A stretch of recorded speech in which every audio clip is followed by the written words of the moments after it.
Happy Valentine's Day, DC Gulag. Welcome to the Kansas Family Hour.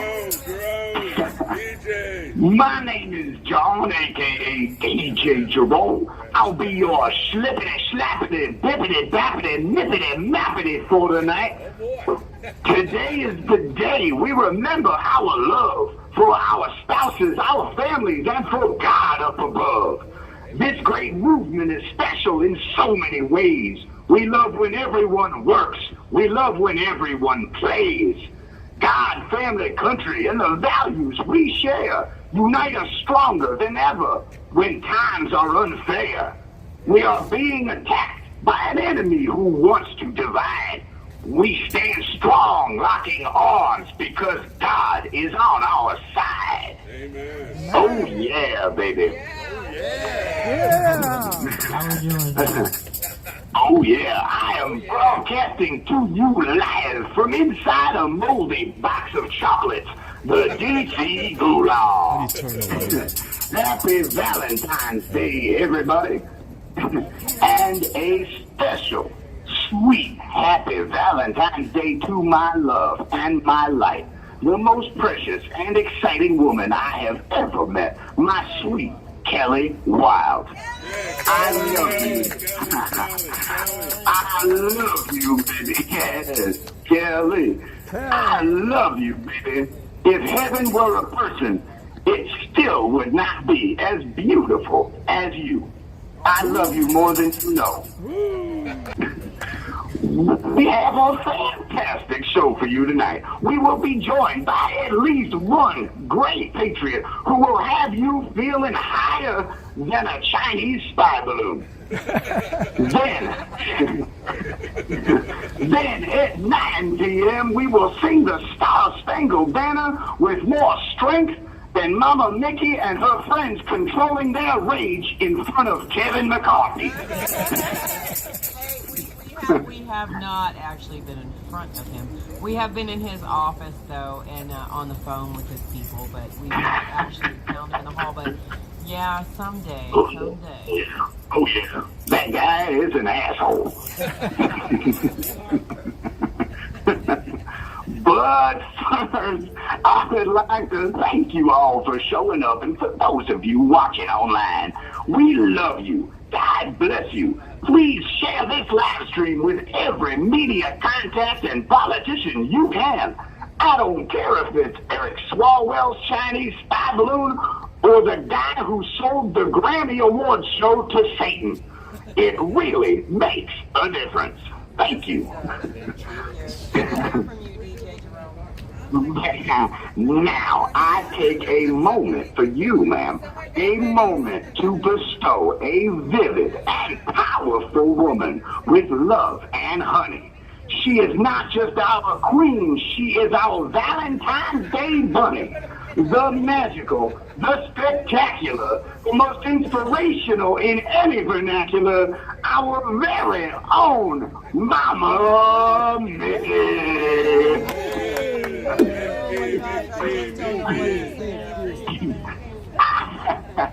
I truly love and admire you. You mean so much to me. Please never forget that. I love you, Mama.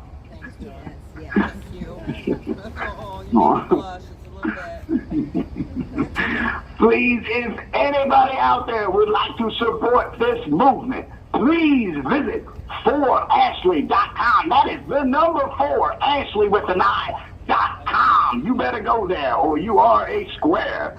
And if you would like to get to know us patriots better, in our own words, please visit wearegoodmen.com. That is wearegoodmen.com. Now, up first, we have we gotta wait. Hang on one second. Hold that. Wait. Hold that. All right.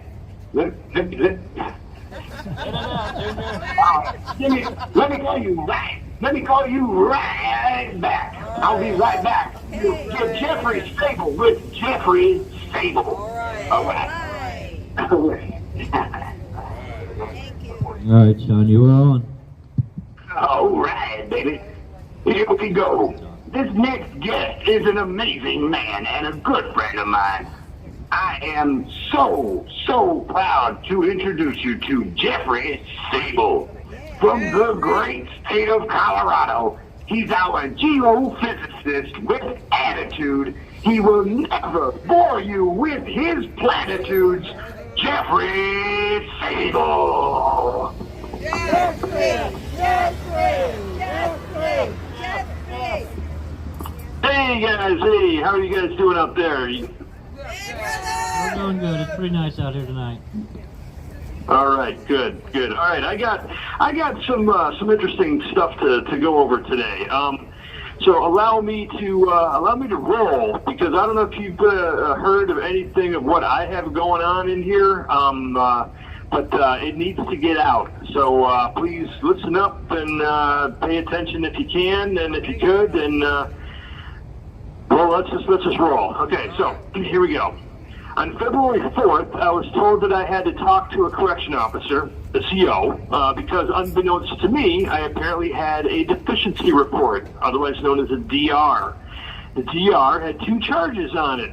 One was a lack of cooperation, which is a small Class 2 violation, and number 2 was creating a health, safety, and fire hazard, also a Class 2 violation. Both of these violations are related to me allegedly not wearing a mask earlier that day. By the way, it should be noted that the CO that handed me the DR, he wasn't wearing a mask either. So, hypocrisy. Anyways, so when I was handed the DR, at no time did the CO, or the correction officer, inform me that I was allowed a witness during my upcoming hearing. Then, a couple days later, on February 7th, I was summoned to a hearing that was to be held in our small little TV room. So I entered the TV room, and I was met with the people from the committee, which consisted of 3 people. So this is the hearing committee. The 3 people consisted of, number 1, the adjustment board member. I won't be saying names, because my lawyers. Number 2 and 3 were 2 corporal CO, correction officers. Nobody, of course, was wearing a body camera. Okay, so at the start of the hearing, the guy from the adjustment board brought out a digital audio recording device and started to record the meeting. He then announced his name and the name of the 2 corporals for the record. I didn't really catch the names, but it doesn't matter at this point. He then asked me to state my name for the record, which I did. He then asked me, how do I plead? And I said, not guilty. He then stated that I didn't have any witnesses present and started to move into the hearing, at which point I said, whoa, hold on. Nobody told me I could bring witnesses into here. He said that I was informed that I could have witnesses present when I was handed the DR. And I said, no, because if I was told I could have witnesses present, then I would have brought them forward. He then looks at me and says, yeah, we're still going to move forward. And then said, and I said, you realize that by you not allowing me to have a witness at my hearing, that makes this hearing null and void. He then said again, yeah, we're going to move forward with the hearing. At this point, I said, all right, I know I'm going to be railroaded here, so you might as well just give me your names. So what are your names? So the main guy, the adjustment board member, he gives me his name and his title, adjustment board guy. Person 2, she was a corporal. She gave me her last name, wouldn't give me her first name. That's fine. Person 3 refused to even give me her name. At this point, I said, all right, so let me get this straight. I'm in a hearing at a federal facility. You won't let me bring a witness to my hearing, and you won't tell me your names. At this point, the guy running the hearing from the adjustment board said, that's it, this hearing's over. And I think at this point, he turns off the digital audio. I then told the guy running the meeting, hey, I request a copy of that digital audio file to be sent to my lawyer. He says, and I quote, That's not going to happen. All right. So at this point, all four of us walk out of the room. Once outside of the room, I then, went to the big room, the main room, the day room. Once we get out of the main room, all four of us, I then inform everyone in the main area of the pod that one of these officers in the hearing will give me their name and that they won't allow me to have a witness at my own hearing. Well, the fellows, of course, in the pod, they go boo, and they start to shout out things like communists, Nazis, kangaroo court. And at this point, the three members of the hearing committee left the pod. Well, that was on February 7th. Now, February 10th, about 1 in the morning, I was told I needed to meet with a supervisor. This CO supervisor then handed me another DR in which I was now being charged with 3 additional charges because of what happened on the 7th. They include, number 1, inciting a riot, which, by the way, is a Class 1 violation. Number 2, threatening conduct, Class 2 violation. And number 3, impeding an employee in the performance of their duty, which is also a Class 2 violation. Now, this DR included a page and a half of their description of what they said occurred. Well, as you might expect, this DR is absolutely full of lies, like, quote, at the start of the hearing, Mr. Sable's questions were answered. This, of course, is absolute BS because I had one question. That question was, why can't I have a witness at my hearing? Note that I'm still waiting for an answer to this question. And, of course, the second DR makes no mention of me asking about a witness.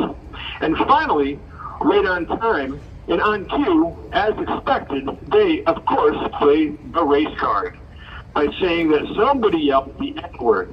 Not only did this not happen, but the CO that was in the main area of the pod during all of this had his body camera on. So there will be proof that their statement of what we said is an absolute 100% lie. So, after all of this occurred, a bunch of us got to work and asked you great American patriots to come to our aid. Small articles were written about the incident and sent to various groups who disseminated them further, ultimately making their way to members of Congress. And the U.S. Marshals were also contacted and asked to get involved. Well, believe it or not, Squeaky got the grease, because on February 13th, which I believe was yesterday, I was pulled out of the D.C. gulag and taken to the D.C. federal courthouse, where I had a meeting with 2 U.S. Marshals who informed me that complaints had been made and that they were interviewing me as part of their investigation into what occurred on February 7th. I then explained the entire situation and told them that they needed to get 3 things. Number 1, they needed the digital audio file from the first hearing, because if this digital audio still exists, then it will prove that my rights were violated and that the statement in the second DR are an absolute lie. If this digital audio file doesn't exist, then they're guilty of destroying evidence. The second thing they need to get is the body camera footage from the officer that was on deck. This will prove that the N-word was never used, and it also proves that the originator of the report perjured themselves when they said that we did say it, which we didn't. And thirdly, they need to get the pod's video from the eye in the sky camera that shows that nobody was threatened. So, where do things currently stand? Well, as of right now, the U.S. Marshals are looking into this. However, I have my reserves about how deep their investigation will go, because during my hearing, I had a whole file full of paperwork, and they refused to allow me to get it and to give them the names of all the people that were involved, because, over time, I've obtained the full names of the 3 members of the hearing. Also, as you can imagine, I have my lawyer involved, and we are also in the process of acquiring these same 3 items. As part of this process, my lawyer has contacted the jail's legal department, but as of right now, to the best of my knowledge, they have not responded back yet. So that's basically it. If you stand with me, then please get involved. So far I've lost my visitation, I've lost my phone calls, I've lost my commissary. I've lost certain privileges, if you will, or you can say there's another word for it. My brain just messed me up there. But anyways, if you stand with me, then please get involved. This means contact your congresspeople, specifically those on the Judicial Committee. Give them a call them, write them, visit them. Demand an end to our abuse. Demand our release. Demand that they investigate January 6th. Demand that they do their jobs. And ultimately, finally, the pinnacle is demand the truth. Demand just the truth. That's what we want, is just the truth. That's what I got. So there you have it. So God bless you all, and God bless America. My name is Jeff Sable here in the D.C. Gulag, and I approve this message. Thank you for all that information, Jeff. We will have people calling. And talking to people on your behalf. And we have been in front of congressional members, and we have contacted every member of the Judiciary Committee, and we have had meetings with a couple of them, and we'll have meetings with a couple more. So hopefully we'll be making some progress going forward. We also have Gotcha. And I tell you, as soon I just hope and pray that these three things can all be acquired, whether it's through a FOIA, through a subpoena, through Congress, through my lawyer, through the marshals. It's not like I'm making this up. I'm asking for them to say, yes, please dig into this. Get the evidence. It's there. It'll show the travesties, the constitutional rights that are getting trampled on, not to mention the lies. And then to throw the racial card in all this? You've got to be kidding me. This is disgusting. Absolutely disgusting travesty of justice. So, that's a whole other topic, what they did at Mark. Sherry said that you had several hundred, or that you had over 100 people make calls for you today. Wonderful. Thank you so much. And it worked, because the marshals were like, do you know who called on your behalf? I said, I'm pretty sure it was more than one person. It's something to that effect. So, thank you, because it's not just me. How many other people here in this facility have just had their rights just destroyed, and they have no voice? We at least have a voice in here where we can get people to make calls on our behalf, and we've got the ear of Congress, because we're shining a flashlight on just how disgustingly bad this place is. Don't get me wrong, there are some good people I have met in here. There truly are some very good Christian folk that honestly have even said to me, yes, we agree, it's disgusting what this place is, and we're here because we try to do something good in all of this bad. I've also had CEOs tell me that they've had people that once they got here, they saw how bad it was and disgusting it was, they left because they were like, that had nothing to do with this. So my point is we in here, at least I feel that God's put me in here to use evil for good. In other words, I may be getting stepped on and crushed, but I'm doing everything I can to bring this all to light, and hopefully through the grace of God, and also through the help of the American people, that this gets brought to light, and we've got to do something. This is disgusting. If this is our nation's capital, and we have this going on here, this is horrible, absolutely despicably horrible. It is real. I'm not making any of this up at all. So, anyways, thank you for everything you do. Thank you for the calls. America out there, those of you that have made calls and have gotten off your butts and are literally involved now, awesome. You got to get the momentum going. You got to keep it going, because once it's going, we can't stop it. It has to keep moving. It has to. Otherwise, we will be giving all of our rights away, and our children and our children's children, and they won't know freedom at all. We'll all be slaves to the man, and we have to do something. So if you're not involved, get involved. You have 1 minute remaining.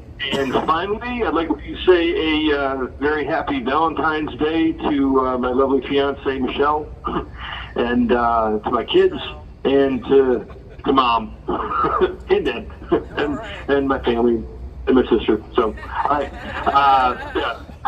Valentine's Day, America. Lots of love, Jeff. Lots of love. Happy Valentine's Day. All right, you guys. Thank you for all you do. Love you guys too. God bless you all, and God bless America. Amen. All right, well, I got you guys here, and I got the mic in my hand. I'm going to read this. Operation Visitation, Week 6, from James McGrew. American Patriots, Operation Visitation has been a huge success. I can't express that enough. It's all been because of your love and dedication to righting injustice in today's crazed society. We all know our fight is only just begun, and we look forward to every week of sharing our stories so that you can carry them into the world and spread the word about the truth of what's really happening in today's America. We love each and every interaction, every hug, every tear, and every laugh. You guys give us so much strength and hope for a better tomorrow. Can't wait to see you guys soon. God bless you all, and God save America. Semper Fi, James McGrew. Hey, Thomas, how are you? I'll just peachy. How about you? I'm alright. This is Nicole Reddick. What you doing, Tom? Oh, hey, Nicole. You know my girl Jill. I do. I met her down in South Texas, or the Hill Country. Yeah. Yeah, Hill Country. Good to talk to you. Sorry you're back in D.C. Unfortunately. Yeah, I know. I wish all you guys were out. So, I mean, it's changed a little bit since last year, 15 months ago. So, Better? but a little bit. I mean, the food's gotten a little better. I haven't gotten any rotten bologna or rotten lettuce yet, but so. Well, But yeah, it's a little better food, some chili and stuff like that. It doesn't seem like it's bottom of the barrel type stuff. oh, well, that's good. I'm sorry the food's bad. But, Yeah. But you know. people running the place are just as dumb as they were before, I'll tell you that much. Uh-oh. Yeah, because we are on all the live streams, and Yeah, so how long do you think you'll be here? I don't know. I was supposed to have court, or I was supposed to, because my Judge Hogan retired on the 31st. Right. So I got a new judge, and they booked a status hearing for the 2nd, and, well, so they sent me all the way out here, and then literally an hour before I went to go into court, they canceled it. So I'm like, oh, thanks for wasting my time, and all that jazz, and brings me back out here for basically no reason. So, Who's your new judge? Leon? Leon. Yeah, I don't know, no one seems to know too much about him. No, I wonder. Well, you know, they appointed 7 new judges, and they were going to start trickling them in, but I haven't seen Judge Leon yet, but I know they appointed some new judges, so we don't know. Yeah, we shall see. So I'm not entirely sure what. Even when I called my here, he might as well come see me in person since I'm, I guess, in his neighborhood. So he's hopefully scheduled an appointment with me of some sort to see me this week. So, but yeah, so I don't know. Have you been able to have visitation yet? No, I've not seen anyone's face outside from the outside since for like 17 months or more.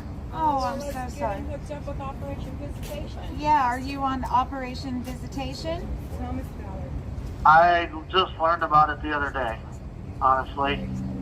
So again, I've been in Lewisburg. These guys seem to get, are connected a lot more than everybody else. So I think I had just started hearing about it because people were starting to, in Lewisburg, they were starting to see people from the outside, supporters and stuff that wanted to come inside.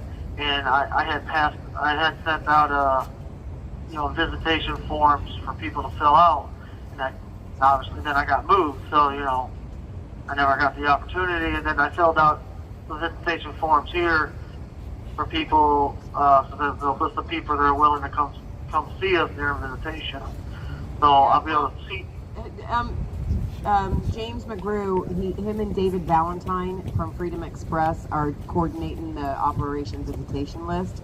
So I'm not sure. Yeah. I'm not sure how in advance you have to get somebody on their list, but we do have people to connect you with if you want to talk to James and David about getting somebody in there to see you. Oh yeah, we'd love to do that. He already got me set up with the list and turned in and stuff. He said I should be able to see somebody this Friday. All right, good. Okay, good. So you're about to see a friendly face, so that makes me happy, and you'll get to talk to someone other than people on the inside. I can't imagine how that must be. So I appreciate your strength going through it, though. I mean, my thought on everything is, you know, the thing that's kind of got me, you know, through most of this is, you know, for there to be true sacrifice, there has to be, for there to be real change, there has to be real sacrifice. Right. So I honestly feel like we're getting the better end of the deal, because it's probably only going to get worse for us, you know, fighting this fight down the road. And so some people might end up with worse than what we are going through, so we don't know that yet. But again, you know, for there to be real change, there has to be real sacrifice. I feel like this is the sacrifice that I have to put in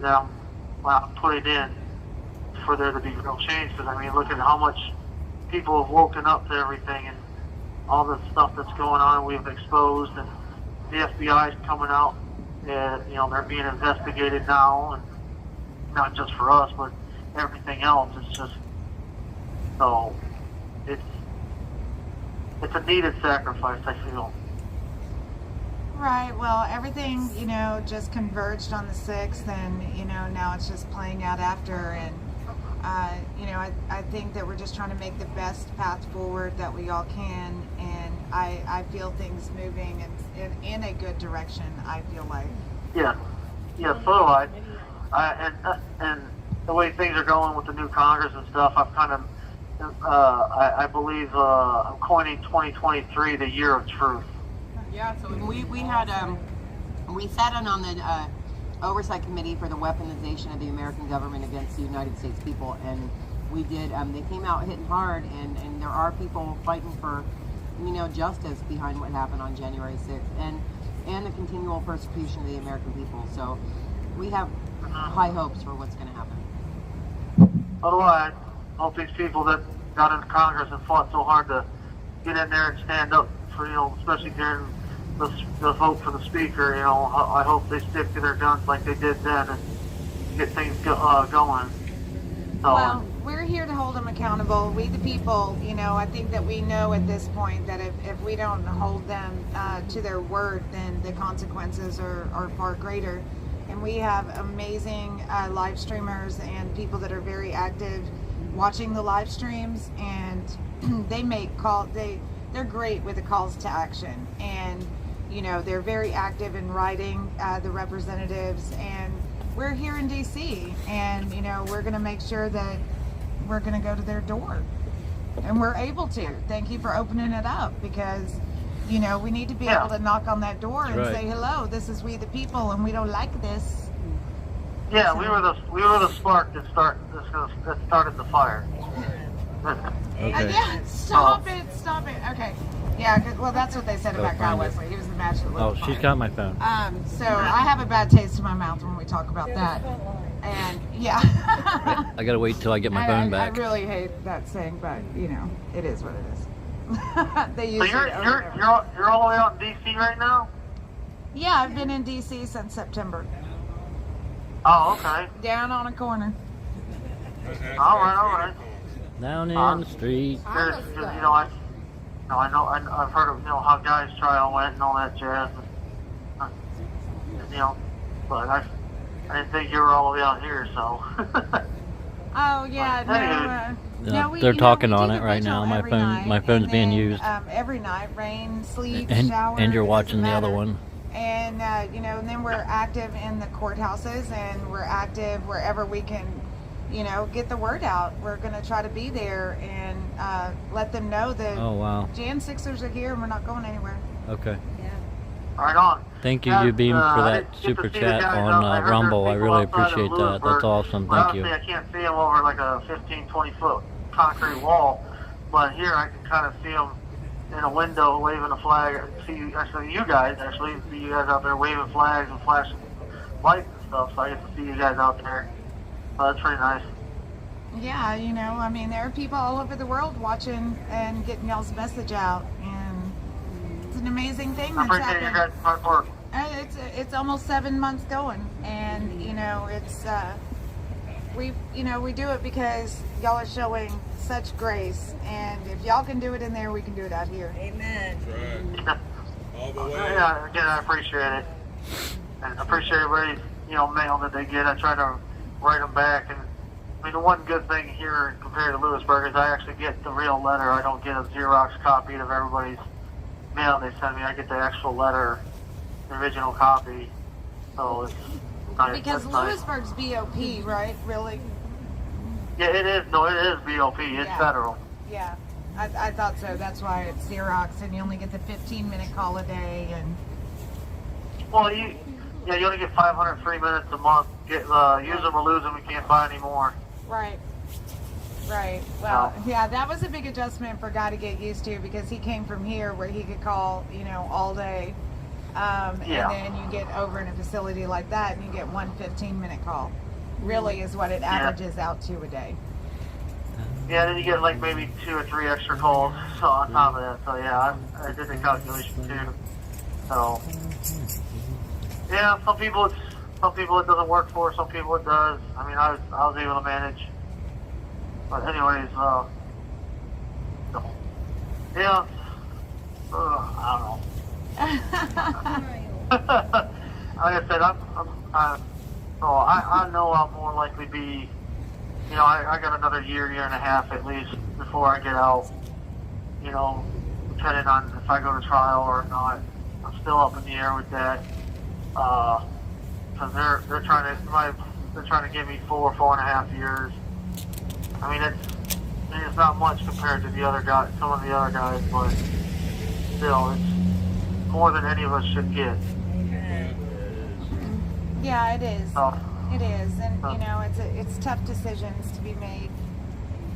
So yeah, so, and they're not budging. They're not really budging. The judges or the prosecutors are really budging on any of this stuff. They're not. These guys make some of their attorneys and themselves some pretty compelling arguments and motions and stuff, and the judges are just like, nah, not happening. So it's like, what the hell, it's discouraging, but we keep fighting. So keep pushing. that's right. Hold that line. I mean, that is all that we can do. And Okay. there's so many people that support what's going on. Here's Jake real quick.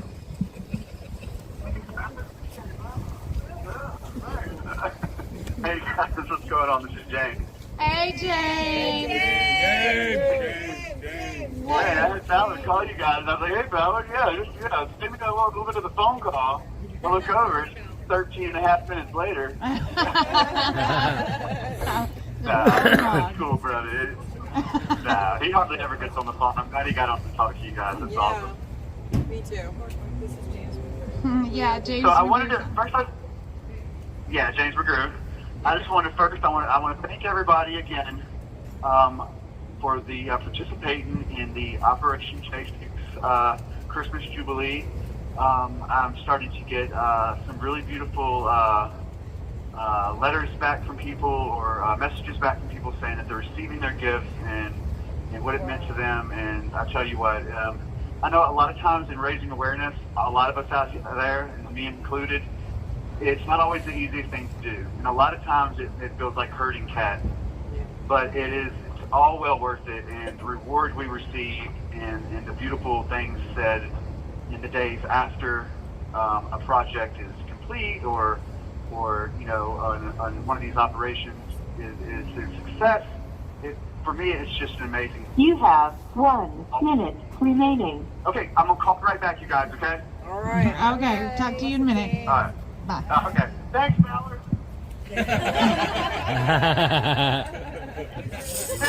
James. Is that how it works? I have to chant my own name? You got it.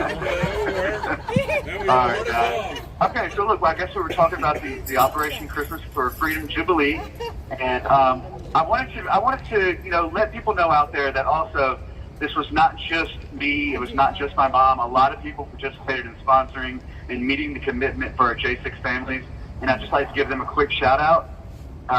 TheRealJ6.com, Shane Jenkins, 4Ashley.com, A4Justice.org, J6Truth.org, and StopHate.com. And also Cowboy Logic, Donna and Don were all very influential. All these people, Randy, David, Mickey, Shane, Jake Lang's dad, everybody was very influential in helping this commitment and getting these packages to these families. So thanks everyone who participated in the Operation Christmas Jubilee, and I named it Jubilee because it was really a celebration of the sacrifices these families made and all these patriots made. And also, if anyone would like to know how they can help in this coming year's Christmas, they can always reach out to my mother, Leslie, at any of the chat channels or at lslmcgrew@yahoo.com. That's lslmcgrew, MCGREW, @yahoo.com. And also, I would like to thank everybody who has reached out and talked about my picture being on a billboard. I know I don't have the best photogenic face, and I appreciate all your comments on that. Thank you so much, Justin. A billboard? He knows what I'm talking about. He's like, man, I seen the picture, dude, and I don't know, man. God has got a great sense of humor. That's all I can say. He's laughing back there. All right, man. No, Justin, that was awesome, buddy. If anybody wants to know how they can get a billboard in their community, please also, again, reach out to Leslie at lslmcgrew@yahoo.com. And if you don't know anything about the billboard thing, reach out and ask. Say, hey, what's this billboard thing all about? And we will get you in contact with the people you need to be in contact with to do this. But thank you guys for letting me share all that. Now that that's over, how are you guys doing out there tonight?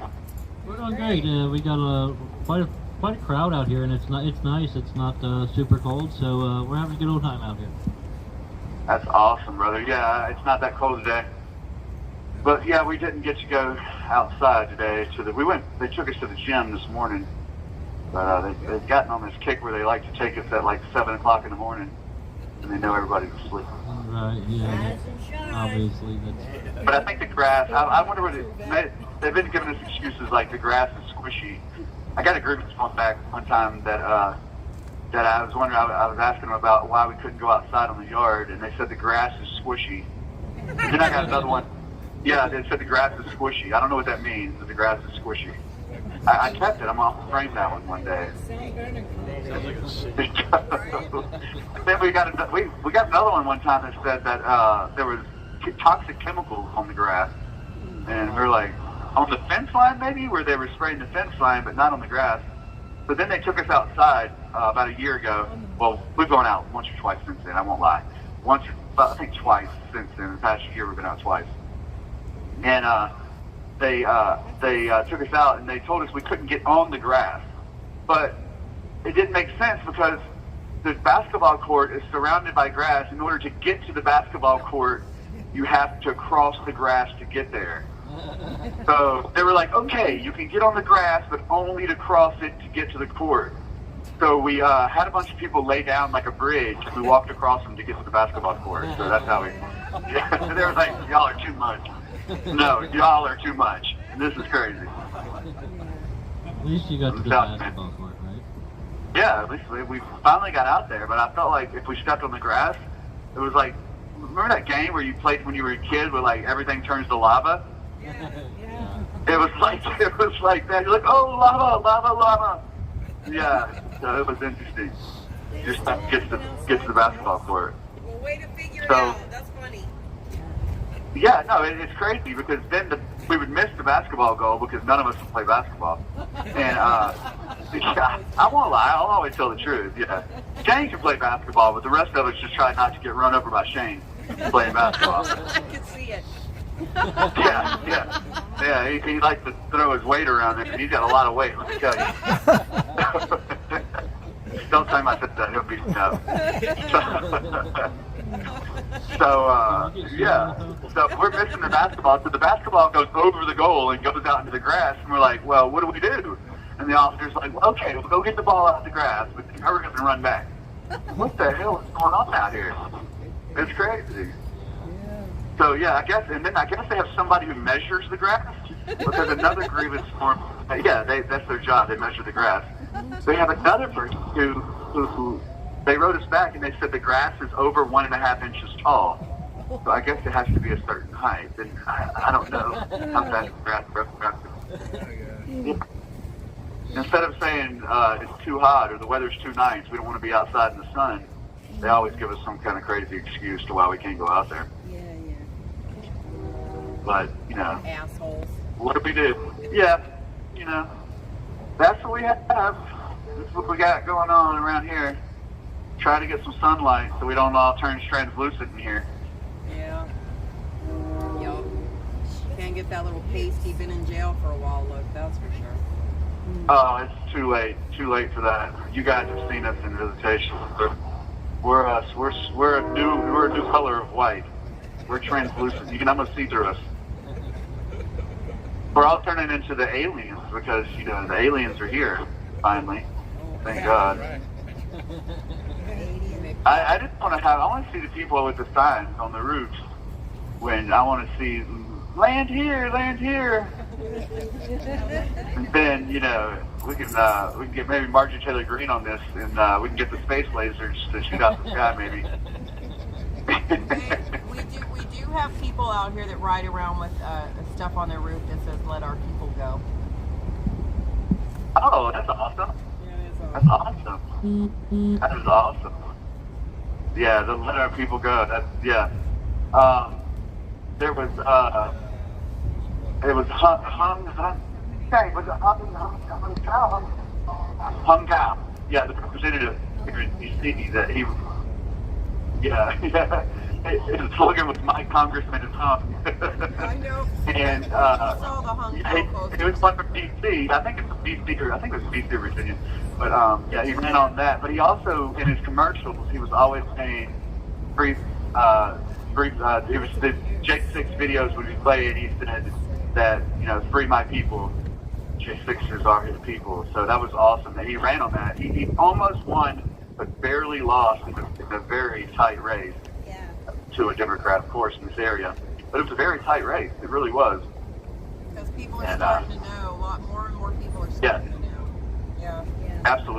Absolutely. Yeah. I cannot wait for these next 2 years, and I'm telling you guys, I have a good feeling about the future. I hate to, I used to like Nikki Haley, but, I just don't think she's going to make it. She's got, I think, 2% of the vote right now, and I don't know if that's going to be enough to carry her over the threshold. I don't know who Nikki Haley is. Yeah, she's Nikki Haley, right? Nikki Haley, yeah. Yeah, she's the one running for, she just announced her 2024 presidential. Yeah, she's the former head of the UN. Yeah, she just announced her bid for presidency in 2024. Republican. Oh, yeah. I think I have seen an interview with her now that you mention it. Yeah, she's on Fox, I think. I think today or yesterday she's on Fox or Hannity or something. And announcing her bid for presidency. Oh, wow. Yeah, and she worked for Donald Trump for a while, and then she resigned, I believe. She resigned as she was on his cabinet. I think she was part of the UN thing there too, but she resigned for a while. But she's a career politician, and she's running on that, it's time for a new generation. And, we're all thinking like, okay, well, that's not you, so maybe you're going to present a new generation for us. Maybe you're going to present a new generation for us here, and go ahead and step to the side because you're not it, So, need some of these young leaders to start stepping up. I think that means she's And old. what's that? We had one of our people ask, what does that mean? And I said, I think it means she's an old lady. Yeah, she is. She's not very old, but she's been around for quite a while. She's a career politician. And she actually quit politics for a while. I'll give you a little bit back. She quit politics for a while and went and worked for the private sector and raked in a lot of money working for them, too, for a little while. And that's not something we want in our politics either. You know, does all this for these big corporations, extending politics, you know, and then, you know, they jump in and out of the game when it's convenient for them. When they've used up their, you know, their connections and have to make more money for them in the future, you know. We need more people like President Trump who goes into office and doesn't collect 1 cent from the American people. You know, that's the type of politicians we need. Yep. Yeah. And term limits so they can't get in there and make a career out of screwing the American people. Yeah. No, I don't know exactly how the term limit would work, but I do believe we do need term limits, especially for our judges and our Supreme Court justices, for sure, too. I'm not sure exactly how all that would work, but that's something we at least need to have the conversation about, for sure. Yep. Then we wouldn't end up with our Pelosi's and our Dianne Feinsteins and people that are man. and comfortable. 89, finally going to retire. Oh Dianne Feinstein. Yeah, 89. Dianne Feinstein, Nancy Pelosi, you got to be kidding me. Yeah, it's just, they're ridiculous. Yeah, they you know, that they do everything. They do everything, and they sell out all of America for their districts, and that's how they get reelected. You know, and that's how, you know, that's the game in Washington. It's been the game for a really long time. And I tell you, my grandma used to tell me she would go vote, and she always said, you know, I don't even know why we vote. It's just they're going to be rigged anyway. The American people really don't have a voice. And this has been going on for, you know, for years and years and years and years. My grandma was even privy to it, you know, back 20 years ago, 25 years ago, you know, when I was growing up and too young to vote. You know, she still voted because she knew her voice, her vote mattered to her, but she also knew that it didn't matter to too many people in Washington. And we got to get away from that. You know, we got to start putting the people's hands. Sure. We need to put our power back to our states also. We need to stop all this big government in our lives. Crazy. It's crazy. It's crazy, like, you know, that Gavin Newsom in California, he didn't get recalled because his Aunt Nancy, and he's just, you know, I'm from California. You can't find anybody that likes Newsom on either side of the aisle, and yet he won by a landslide, so it's just ridiculous. I found California so weird because I lived out there before I got arrested. I stayed out there for about a year. And when I tell you, I lived in Oceanside, Carlsbad. You know, it's a nicer part of California. It's a beach community. But all the polling places, I went to about 5 or 6 different polling places, you know, during the election. And you couldn't find anybody in those areas that were voting for a Democratic candidate. Right. You couldn't find it. And then all the vote parades you had, I went to 4 or 5 different vote parades down there. That were huge, enormous events of people in California supporting Donald Trump and Republican candidates in that state. And I'm like thinking, where are all the Democrats at in these states? Where are they? Right, where are they? It's so weird, the situation that they have going on over there in California. It's weird. Yeah. You know, I didn't get it. I couldn't understand it, to tell you the truth. But I will tell you this. When I went and voted in California, I'll tell you an interesting story. I went and voted in California. I just registered and got my registration. You have 1 minute remaining. But my registration number didn't work. And the lady told me, she says, don't worry about that, honey. I can override it. And she put in 0000 in the computer, and she said, okay, here's your ballot. Now go vote. Yep. So I'm like, whoa, what the hell is that all about, you know? And that is the truth. That is how I voted in California. Yep. When you go to vote and they ask you, do you want to surrender your mail-in vote? And, you know, if you don't bring it with you, oh, that's okay. That's okay. Yeah, no, you don't even need an ID, or you don't need nothing in California. They don't even know who you are. You just tell them who you are, and they enter in some secret code, and then you just give it a ballot and you go vote. That's crazy. Yep. That's a true story, you guys. All right, I love y'all so much, and we'll call back in just a little while, okay? Okay, talk to you soon. All right, bye.